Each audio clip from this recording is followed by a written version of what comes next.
오늘 하나님이 주신 말씀 또 우리 함께 보겠습니다. 어른들도 함께 먹어야죠. 말씀 먹겠습니다. 로마서 1장 18절부터입니다. 32절까지 말씀입니다. 좀 깁니다. 평소보다는요. 한 절씩 교독할 수 있을까요? 자, 우리 18절부터 32절까지 우리 같이 교독하겠습니다. 하나님의 진노가 불의로 진리를 막는 사람들의 모든 경건치 않음과 불의에 대하여 하늘로부터 나타나나니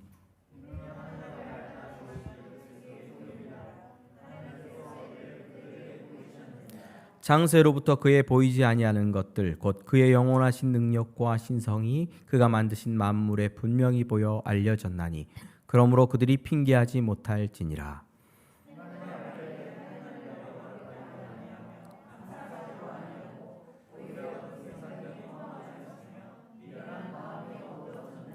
스스로 지혜 있다 하나 어리석게 되어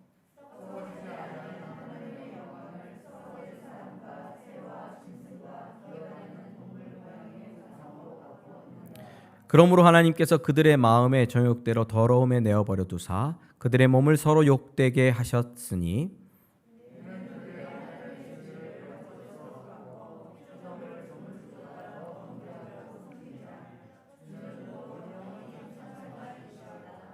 이 때문에 하나님께서 그들을 부끄러운 욕심에 내버려 두셨으니 곧 그들의 여자들도 순리대로 쓸 것을 바꾸어 영리로 쓰며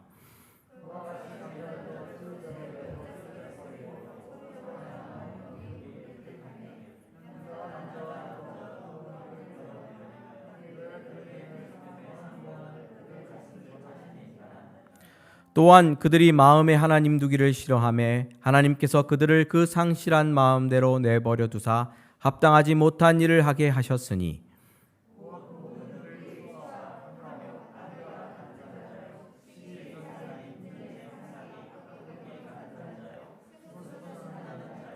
비방하는 자요 하나님께서 미워하시는 자요 능욕하는 자요 교만한 자요 자랑하는 자요 악을 도모하는 자요 부모를 거역하는 자요 함께 32절 읽겠습니다. 그들이 이 같은 일을 행하는 자는 사형에 해당한다고 하나님께서 정하심을 알고도 자기들만 행할 뿐 아니라 또한 그런 일을 행하는 자들을 옳다 하느니라. 아멘. 오늘 내어버려 두심이란 제목으로 함께 말씀 살펴볼 겁니다. 다른 것보다도 이렇게 로마서 말씀을 가지고 지속적으로 끊어지지 않고 이렇게 말씀을 배울 수 있다 하는 것이 큰 은혜다 이런 생각을 해봅니다. 지금 우크라이나에 전쟁이 나 있지만, 그렇죠? 전쟁의 상황이 온다든지 어떤 어려운 상황이 오면 말씀을 강론하고 말씀을 배울 수 있는 시간도 끊어지거든요. 근데 아직까지 하나님께서 우리에게 은혜를 주셔서 진리를 배우고 진리에 참여할 수 있게 해주시는 것이 큰 복이다 이런 생각을 하게 되고요. 또 개인적으로도 하나님께서 지속적으로 말씀을 전할 수 있도록 저에게 힘과 은혜를 주셔서 너무 감사하다.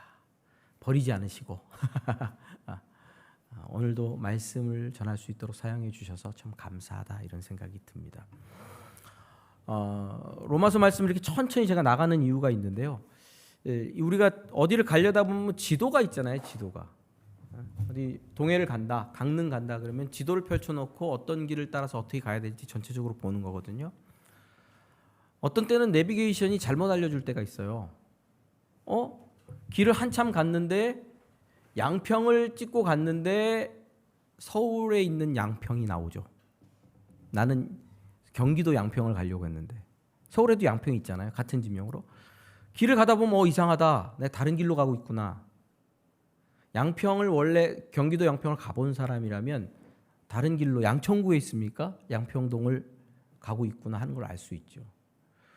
지도를 알고 있으면 내가 잘 가고 있는지 잘못 가고 있는지 알 수 있는데요. 지금 저는 로마서를 통하여 신앙의 전체적인 어떤 지도를 함께 배우고 있는 겁니다. 이것을 함께 배우면 이단들이 여러분들에게 어떤 잘못된 복음을 전한다든지 또 신앙생활의 삶의 과정 속에서 어떤 고난과 고통이 온다든지 문제가 생겼을 때 나는 바로 가고 있는가? 바르게 신앙생활하고 있는가 하는 것을 볼 수 있는 전체적인 눈이 생기는 거거든요. 굉장히 중요한 시간이다 이런 생각을 해봅니다. 참고로 로마서 말씀을 준비하기 위해서 제가 존 스토트 목사님의 로마서 강해, 그리고 톰 라이트 목사님의 로마서 강해, 팀 켈러 목사님 로마서 강해, 그리고 로이드 존스 목사님 로마서도 참고하고 있고요. 그리고 한 번씩 또 막히고 어려울 때는 박영서 목사님 설교도 듣고, 또 어려울 때는 독일에 전화도 겁니다. 우리 홍성일 목사님한테 저번에도 전화 걸어갖고 이거는 뭐냐, 도저히 안 된다, 학자들 의견이 이렇게 분분한데 어떻게 봐야 되냐, 또 한 시간 정도 또 강의를 전화로 또 통화로 듣기도 하고, 그러면서 저도 더듬어 가고 있습니다.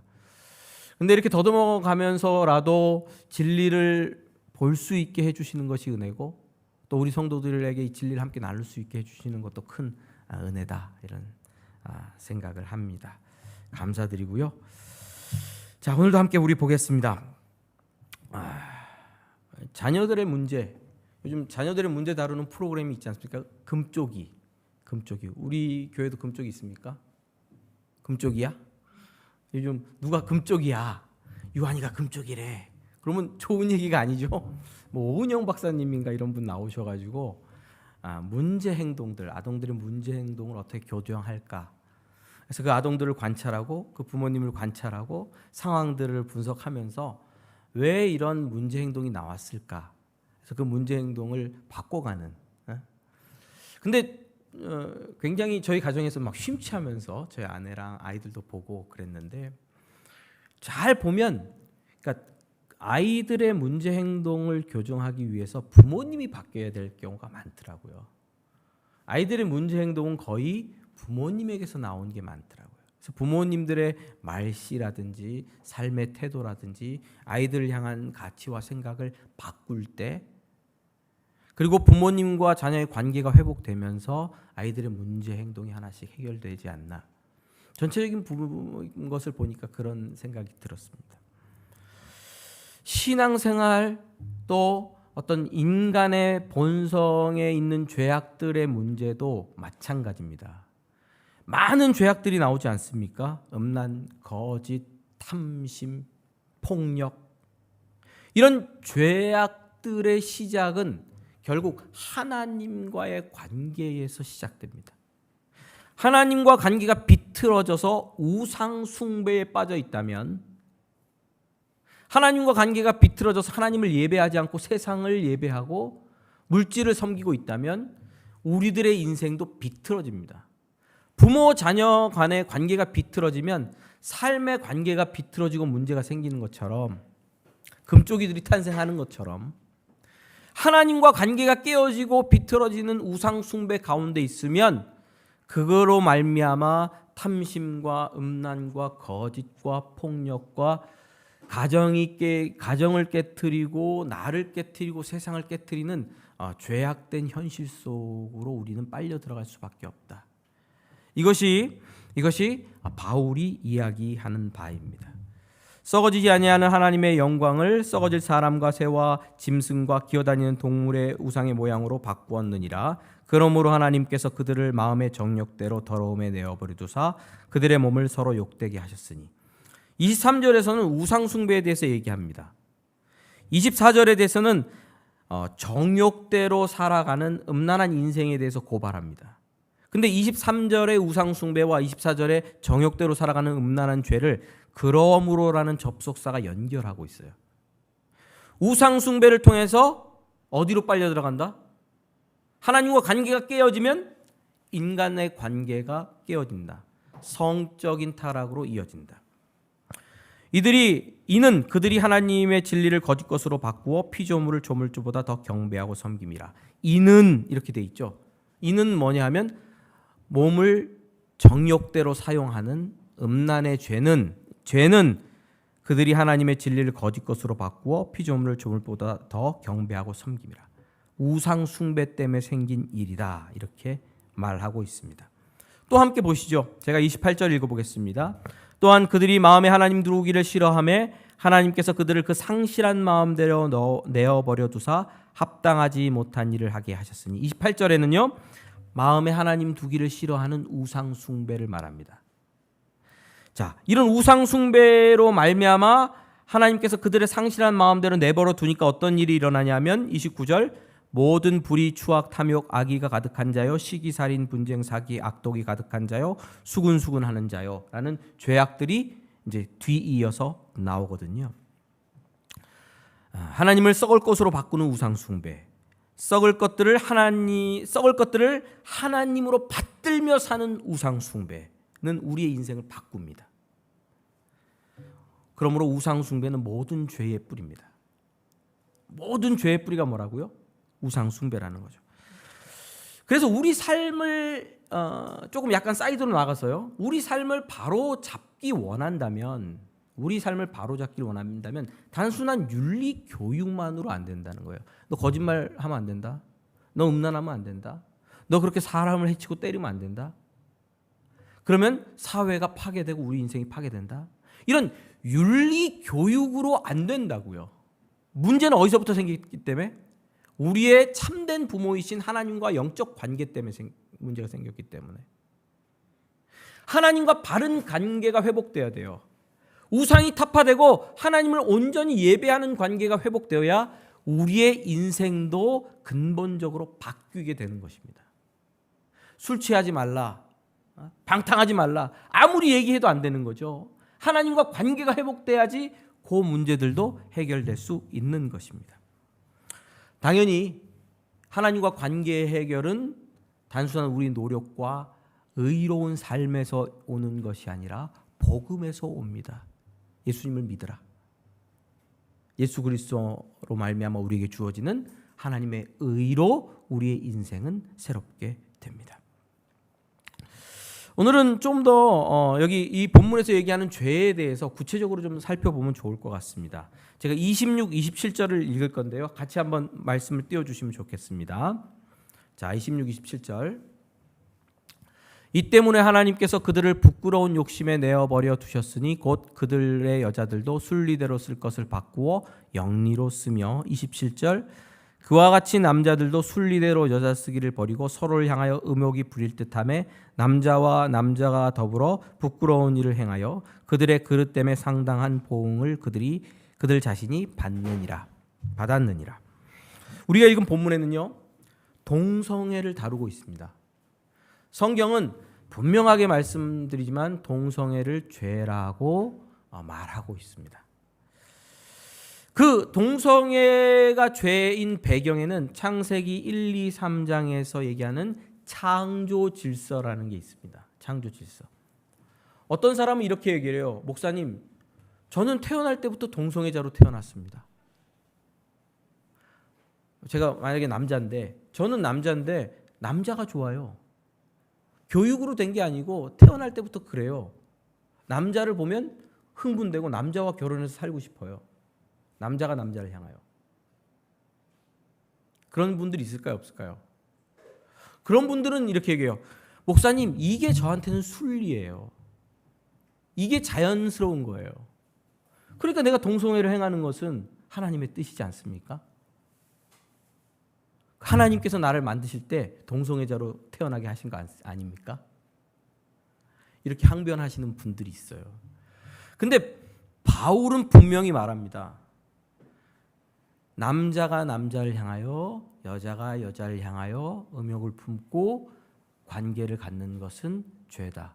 그 기준은 뭐냐면 여기서 순리대로 되지 않고 그것은 영리대로 쓰는 거다라고 말할 때 기준은 뭐냐면 이때 기준은 창세기 1, 2, 3장에서 말하는 창조의 질서입니다. 하나님께서는 남자와 여자를 창조하셨습니다. 이게 창조의 구조입니다. 그리고 남자와 여자는 정말 달라요. 와, 다른 동물입니다. 같은 인간이라고 보기가 어렵습니다. 전혀 달라요. 와, 그래서 부부가 그렇게 피 터지게 싸우는 거예요. 전혀 다르니까. 근데 이게 창조 섭리인데 전혀 다른 두 사람이 만나서 한 가정을 이루고 자녀를 생산하며 살아가도록 한 것이 창조의 질서예요. 그 질서를 기준으로 봤을 때 동성애는 죄가 되는 겁니다. 질서를 깨트리고 질서를 파괴하고 역행하는 거죠. 자, 저는 동성애 자체에 오늘 집중하는 설교는 아니기 때문에 이 정도로 동성애가 죄다 하는 부분들은 말하고 넘어가려고 합니다. 그런데 자, 여기서 우리가 로마서를 읽을 때 알아야 될 것은 뭐냐면 로마서 말씀이, 청소년들도 잘 드세요. 로마서 말씀이 동성애를 지적하기 위해서 쓰여진 것은 아닙니다. 목적이 단순한 동성애 고발을 위해서 쓰여진 것이 아니고, 또 바울이 그런 마음이 있어요. 동성애에 대한 막 혐오감을 갖고 있어요. 동성애자에 대한 막 혐오감을 갖고 있어요. 그래서 그 동성애자들을 고발하기 위해 쓴 것도 아닙니다. 로마서는. 바울이 쓴 이유는 우상 숭배에 이어서 동성애를 집어넣으면서 세상이, 시대가 뒤집어졌다는 것을 이야기하려고 그러는 거예요. 자, 우상 숭배는 뭡니까? 뒤집어진 거죠. 지난주에 교환이라 그랬죠. 하나님이 아닌 것을 하나님으로, 하나님을 하나님이 아닌 것으로 교환하고 바꾸는 역행이 우상 숭배라 그랬어요. 그러면 하나님이 뒤집어지면, 하나님과 관계가 뒤집어지면, 하나님에 대한 가치가 뒤집어지면 세상의 가치도 뒤집어지는데, 그 뒤집어지는 첫 번째 모습이 뭐라고요? 성적인 역행. 남자가 여자가 아니라 남자가 남자를 사랑하고, 여자가 남자가 아니라 여자가 여자를 사랑하는 뒤집어지는 일이 일어났다, 세상에. 그 뒤집어진, 세상이 거꾸로 가고 있다는 것을 드러내기 위해서 지금 우상 숭배 이후에 바로 뭐를 이야기하고 있는 거죠? 동성애를 이야기하면서 죄다라고 고발하고 있는 겁니다. 톰 라이트가 쓴 글이 굉장히 좋아서 제 말로 표현하는 것보다는 톰 라이트의 글을 읽어드리는 게 더 좋을 것 같습니다. 바울은 오히려 인류 전체에 대하여 말하고 있다. 동성애자들만 이야기하고 있는 게 아니라는 거예요. 인류 전체에 대하여 이야기하고 있다. 바울의 요점은 저기에 이런 매스꺼운 짓을 하는 짓거리를 하는 예외적으로 사악한 사람들이 덜어 있구나는 것이 아니다. 남성과 여성의 결합이라는 창조자의 의도에 대한 명백한 왜곡이 세상에서 벌어진다는 사실이 곧 인류 전체가 본성을 왜곡하는 우상 숭배에 빠져 있음을 가르친다라는 것이 바로 바울의 요점이다. 그는 동성애의 관행을 인간 세계 전체가 고장났음을 말해주는 표지로 본다. 톰 라이트의 로마서 에브리온 주석 47페이지에 나오는 글입니다.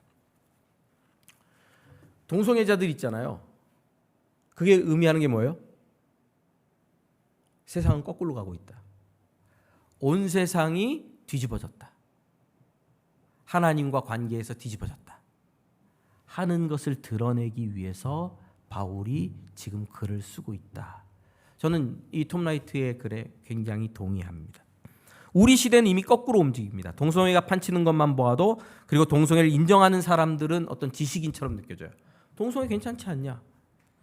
무언가 깨어있는 사람처럼 느껴져요. 앞서가는 사람처럼 여겨져요. 진보하는 사람, 생각이 깨어있는 사람. 이것이 의미하는 바가 무엇입니까? 창조 질서가 깨어졌고 벗어나서 사람들은 거꾸로 가고 있다는 사실입니다. 바울은 단지 동성애에 대한 혐오, 부정, 그리고 고발에 머물러 있는 것이 아니고 우상 숭배를 시작으로부터 세상이 지금 거꾸로 가고 있다라는 사실을 이야기하고 있는 거예요. 자, 그러니까 동성애에 대한 얘기는 온 세상에 대한 뭡니까? 고발인 거예요. 고발. 지금 동성애가 생겨나고 막 성행하고 있는 이유는 뭐예요? 저 사람들뿐만 아니라 우리를 포함한 저 사람들까지 온 세상이 하나님을 향하여 떠나 있다라는 것을 말하는 거예요. 그 다음에 상실한 마음에 대한 이야기를 좀 하고 싶어요. 동성애만 고발하고 있는 것이 아님을 여러분들이 좀 아셨으면 좋겠습니다. 동성애에 대한 고발 뒤에는 그 마음에 하나님 두기를 싫어하는 사람들의 다양한 죄를 고발하고 있어요. 그야말로 각종 죄를 열거하고 있거든요. 29절에서 30절, 31절 같이 한번 읽어볼까요? 29절도 한번 띄워주십시오. 29절, 네, 함께 읽겠습니다. 시작. 곧 모든 불의, 추악, 탐욕, 악의가 가득한 자요, 시기, 살인, 분쟁, 사기, 악독이 가득한 자요, 수군수군하는 자요, 비방하는 자요, 하나님께서 미워하시는 자요, 능욕하는 자요, 교만한 자요, 자랑하는 자요, 악을 도모하는 자요, 부모를 거역하는 자요. 31절 읽겠습니다. 네, 임자요, 배악하는 자요, 무정한 자요, 무자비한 자라. 동성애 뒤에 똑같이 죄에 대한 목록이 기록되어 있거든요. 한번 여쭤보겠습니다. 여러분들은 불의하지 않습니까? 여러분들은 추악하지 않습니까? 저 목사님 좀 추악하기까지는 좀 모르겠는데요. 악의가 가득한 적은 없습니까? 이건 좀 뭡니까? 여러분들에게서 시기는요? 누구를 시기해 본 적 없습니까? 살인? 누구를 미워하고 죽이고 싶은 분노가 끌어본 적은 없습니까? 분쟁, 사기, 악독, 수군수군. 야, 저 교회 쟤 좀 저런데 상식이 안 맞는 것 같아. 수군수군. 비방. 우리 목사님은 설교가 길고 재미가 없어. 저런 식으로 설교하면 안 되지. 비방. 능욕, 교만. 나는 이만하면 됐어. 자랑, 악을 도모하는 것, 부모를 거역. 야, 청소년들, 어린이들 부모를 거역. 우매, 배악, 무정해. 어려운 이웃을 봐도 마음이 무정해, 무자비해. 이런 모든 죄의 라인이 뭐와 똑같은 라인이에요? 동성애와 똑같은 라인이에요. 동성애만 죽일 죄가 아니고 이런 죄도 같이 죽일 죄예요. 하나님의 심판을 받아 마땅한 죄예요. 근데 이런 죄는 어떻게 생기는 거냐면 역시 상실한 마음, 우상 숭배 때문에 생겨난 상실한 마음 때문에 생긴 거다. 이렇게 성경은 이야기합니다. 그들이 마음에 하나님을 두르기를 싫어하며 하나님께서 그들을 그 상실한 마음대로 내버려 두시. 마음이 하나님을 섬겨야 되잖아요. 하나님을 높여야 되잖아요. 근데 하나님 두기를 싫어했어요. 그러면 그 마음이 하나님이 들어갈 자리에 마음이 비죠. 그럼 그 빈 자리에는 뭐가 차지합니까? 진공 상태로 있지는 않습니다. 물을 마셔버리면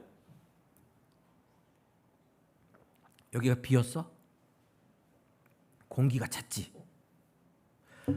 하나님을 믿지 않는 상실한 마음에는 불의, 추악, 탐욕, 악의, 시기, 살인, 분쟁, 사기, 악독, 수군, 비방, 능욕, 교만, 자랑, 악을 도모한, 부모를 거역함, 우매, 배약, 무정, 무자비한 이런 죄악들이 채워집니다.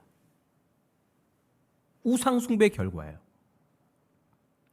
하나님으로 채워져야 할 자리에 더러운 것들이 채워지고 있다라고 바울은 고발하고 있고, 그런 죄들 역시 우상 숭배로부터 온 것이요, 동성애와 같은 라인이에요.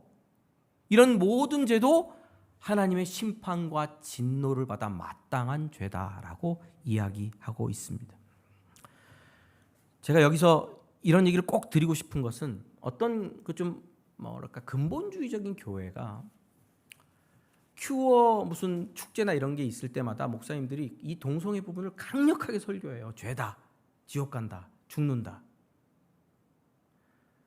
죄죠. 죄를 죄라고 말하는 것은 잘못이 아닙니다. 그러나 강대상에서 그것만 계속 집중하면 어떤 일이 일어나냐면 나는 동성애자가 아니라서 괜찮네. 안심한단 말이에요. 먼 행하면서 우매하고 배약하고 수군수군하고 시기하고 마음에 살인하고 각종 더러운 악을 행하면서 나는 동성애는 안 했어. 나는 그래도 좀 나아. 나는 좀 더 저 사람들보다는 거룩해 하는 독선, 위선적인 신앙인들이 양산되고 있다는 거예요. 우리 한국 교회 안에. 동성애를 지적하면서 그것만 지적한다는 거죠. 한국 교회 안에서 장로 안수 집사 되는 것 중에 방법이 있어요. 다른 죄는 다 져도 되는데 술, 담배만 안 하면 돼요. 사업하면서 별짓 다 하는데 교회 안에서 술, 담배만 안 하면 다 덮어줘요. 교회 안에 윤리는 몇 가지뿐이 없습니까? 술, 담배 두 가지뿐이 없어. 참 신기해요.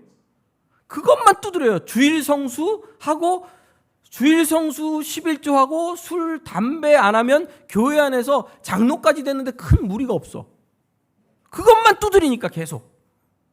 나는 주일 성수도 하고 11조도 하고 술도 안 먹고 담배도 안 피우니까 나는 장로감이네. 나는 안수입사 권사감이네. 아닙니다. 그거보다 더 죽을 죄들이 많아요. 근데 왜 이렇게 되냐면 그 부분만 계속 집중적으로 강단에서 설교가 되면 그거 안 하는 나는 괜찮지라고 안심하는 오해가 생겨나고 그거 하는 사람과 안 하는 사람이 어떠죠? 다른 것처럼 인종이 다른 것처럼 하는 위선이 생긴다고요. 동성애 안 한다고 안심하지 마십시오. 더 큰 죄악이 우리 마음 가운데 가득 채우고 있습니다. 불의, 추악, 탐욕, 악의, 시기, 살인, 분쟁, 사기, 악독, 수군수군, 비방, 능욕, 교만, 자랑, 악을 도모함, 부모를 거역함, 우음에, 배약, 무정, 무자비 이런 것들이 있다면 하나님의 진노에서 벗어날 수 있다고 상상하지 마십시오. 나는 조금 더 거룩한 사람이라고 하는 생각을 하지 마십시오. 우리는 모두 다 하늘로 쫓아나는 하나님의 진노를 받아 마땅한 죄인이다 하는 사실을 인정하셔야 합니다. 참 그리스도인들은 이 실체를 직시합니다. 누가 그리스도인이냐면요, 그리스도인은 이걸 직시해요. 이것이 내 인생의 현실이구나, 하나님의 진노를 받아 마땅한 죄인이구나 하는 것을 직시하며 바라봐요.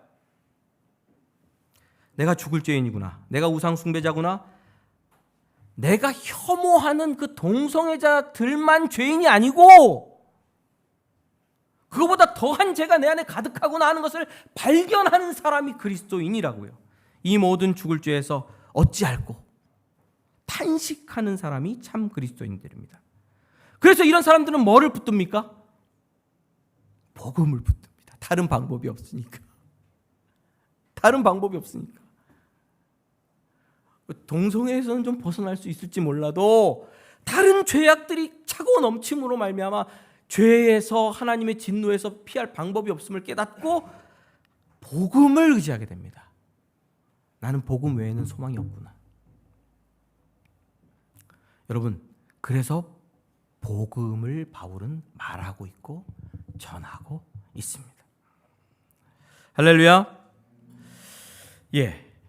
그러면 이런 사람들에 대해서 하나님의 심판이 있는데 심판의 세 가지 심판에 대해서 좀 말씀해 보면, 심판을 미래적으로 생각할 수 있습니다. 하나님께서 예수 그리스도께서 다시 재림하실 때 양과 염소를 나누어서 심판하시죠. 믿으십니까? 그때 심판하십니다. 인자가 자기 영광으로 모든 천사와 함께 올 때에 자기 영광의 보좌에 앉으리니 모든 민족을 그 앞에 모으고 각각 구분하기를 목자가 양과 염소를 구분하는 것 같이 하여 양은 그 오른편에 염소는 왼편에 두리라. 그때 임금이 그 오른편에 있는 자들에게 이르되 내 아버지께 복을 받은 자들이여 나와 창세로부터 너희를 위하여 예비된 나라를 상속받으라. 오른편에 있는 자들에게 나라를 상속받으라. 이게 아파트 한 채 주는 게 아니에요. 양평에 아파트 주는 거 아니고 나라를 상속해요. 나라를. 하여튼 2층 집 아니고 내 나라를 상속해라. 이걸 준다고요. 근데 왼편에 있는 자들에게는 뭐라고 하냐면요, 저주를 받은 자다 나를 떠나 마귀와 그 사자들을 위하여 예비된 영원한 불에 들어가라. 불이 어떤지 몇 도인지 저는 그런 건 모르겠습니다. 그들은 영벌에, 의인은 영벌에 들어가리라. 그럼 그렇죠? 들어가리라. 영벌과 영원한 복이 있는 심판이 있습니다. 그럼 지금은 어떻습니까? 지금 오늘은요. 오늘 하나님이 심판하십니까? 한번 여쭤볼게요. 저희와 하나님이 오늘도 심판하죠? 어떨 것 같아? 지금 하나님의 손길이 임하고 있습니까? 자, 하나님이 심판하시지 않는다면 지금 세상은 정의롭지 않고 공의롭지 않겠죠. 하나님이 지금도 정의와 공평으로 다스리고 계십니다. 그 다스림에는 뭐도 포함됩니까? 심판도 포함되고 진노도 포함되죠. 그러면 어떤 방식으로 지금 심판하시는가? 가장 중요한 로마서에서 우리가 볼 수 있는 것은 내어버려 두시는 방식입니다.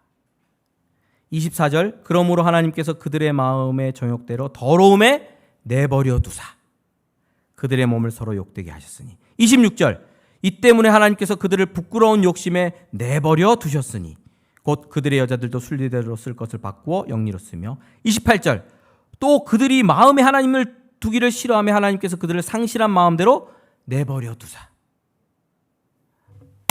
하나님께서 내버려 두면 그것이 뭐가 됩니까? 심판이 됩니다. 내버려 두면요. 청소년기에 집 나가게 내버려 두면요. 3355 집 나가면요. 집 나가서 지하 방 같은 거 하나 얻어서 살아. 생활이 될까요? 혼숙하고 들어가면 담배 연기로 가득 차 있고 쓰레기로 가득 차 있고 관리가 안 돼요. 정말 무섭습니다. 걔네들보다 무서운 게 없어. 박철일 목사님 한번 들어갔다가 돌아가실 뻔했다고 하는 간증을 또 하시더라고요. 청소년 사역 하셨었거든요. 그럼 내버려 두면 어린이들 학대 중에 이런 게 있어요. 유기. 그냥 내버려 두는 거예요. 그럼 굶어 죽어요. 아동 학대 한 방법은 내버려 두는 거예요. 집에 그냥 내버려 둬. 그럼 못 차려 먹고 못 찾아 먹고 죽는 거잖아요. 하나님의 진노의 한 방법은 내버려 두는 겁니다. 죄를 짓든 말든. 음란하게 살아. 거짓되게 살아. 욕심? 그래 욕심대로 달려가. 마음껏 달려가. 욕심대로 뛰어. 더 많이 가지기 위해서 일하고 일하다가 일에 치여서 죽는 거죠. 욕심대로 해봐. 근데 막질 않아 하나님이. 브레이크가 고장난 차처럼 달리는 거예요. 이런 욕심에 내어버려 두는 것이 하나님의 진노입니다. 내버려 두사. 이게 진노라는 것을 어떻게 알 수 있냐면 이 욕심대로 내버려 두사 그들의 몸을 서로 욕되게 하셨으니 서로 몸을 욕되게 하는 거예요. 음란은. 자기 몸을 파괴하는 거다. 내버려 둬서 파괴하는 것이 심판이라는 거죠. 또 그들의 그릇 때문에 상당한 보응을 그들이 자신이 받았느니라. 상당한 보응. 죄를 지으면 그 죄 자체가 인간을 파괴하고 인성을 파괴하고 사회를 파괴하는데 그냥 내버려 둬서 그걸 받도록 보응이란 단어를 써요. 내버려 두사 보응하셨다. 그럼 무슨 뜻이에요? 내버려 두심이 진노의 방법이다. 심판의 방법이다. 라고 본문이 이야기하고 있는 거거든요. 여러분, 사람들이 죄를 지으면 어떤 사람들을 보면서 하나님, 목사님, 저 사람은 저렇게 죄인인데 천둥번개는 맞아서 좀 쓰러져야 되는 거 아니에요? 그 악한 죄인이 골프장 가서 잘 휘두르고 있어. 그냥 골프장 가서 그냥 360원을 휘두르고 있는 죄인인데 그럼 골프채를 딱 들었을 때 천둥번개가 찍 쳐가지고 딱 쓰러져야지 하나님의 심판이 있는 거 아니에요? 그런 일은 잘 없더라. 예전에 어떤 목사님이 설교하셨어요. 부흥강사 목사님이 주일날 교회 안 오고 골프장 갔다가 천둥번개 맞은 사람이 있다고. 그래서 팔이 이렇게 돌아갔다고. 사실인지 모르겠어요. 여러분, 하나님의 심판의 방법은 내어버려 두심이에요. 탐심 얘기했는데요. 탐심이 생겨서 돈 벌기 위해서 열심히 일하죠. 좋아요. 돈 벌어서 열심히 제발 열심히 일하십시오. 근데 한계가 있잖아요. 밤낮 없이 일해요. 남을 착취하면서 일해요. 내 몸을 착취해요. 내 시간을 착취해요. 내 건강을 착취해요. 결론은 자기 몸의 파괴, 가정의 파괴, 인생의 파괴 일어나겠죠. 인간성 파괴되겠죠. 거짓말, 괴계, 술수 나를 파괴하죠. 다른 사람을 파괴하죠. 죄가 많은 곳에는 평안함이 없습니다. 하나님께서 잘 사는 것처럼 보이는 그 사람 아닙니다. 심령의 고난과 고통과 인간성 파괴가 일어나고 있습니다. 이미 보응을 받고 있습니다. 그럼 여러분들에게 여쭤볼게요. 하나님이 나를 내어버려 두고 계십니까? 어떠십니까? 한번 쭉 제가 눈으로 훑어보겠습니다. 나는 하나님이 내버려 두고 있다. 심각한 위기입니다. 하나님이 내버려 두면 안 됩니다. 죄를 짓고 달려갈 때 하나님 브레이크를 밟아줘야 됩니다.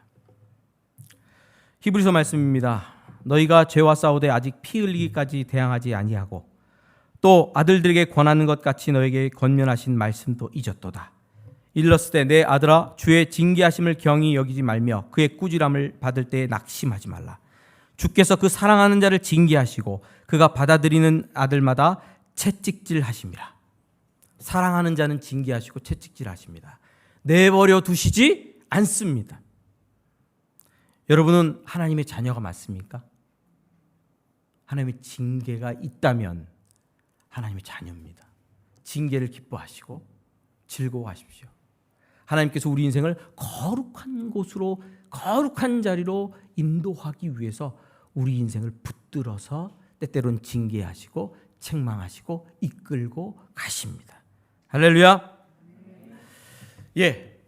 여러분, 우리는 온 세상과 함께 살고 있습니다. 근데 이 세상은 이미 거꾸로 뒤집어져서 거꾸로 가고 있습니다. 그게 로마서의 결론입니다. 방법은 하나님과 관계가 바로 돼야 됩니다. 우상 숭배에서 벗어나 온전한 예배의 삶이 사라져야 됩니다. 근데 그 우상 숭배에서 벗어나 온전한 삶 가운데로 들어오는 것은 오직 복음을 믿는 것 외엔 없다.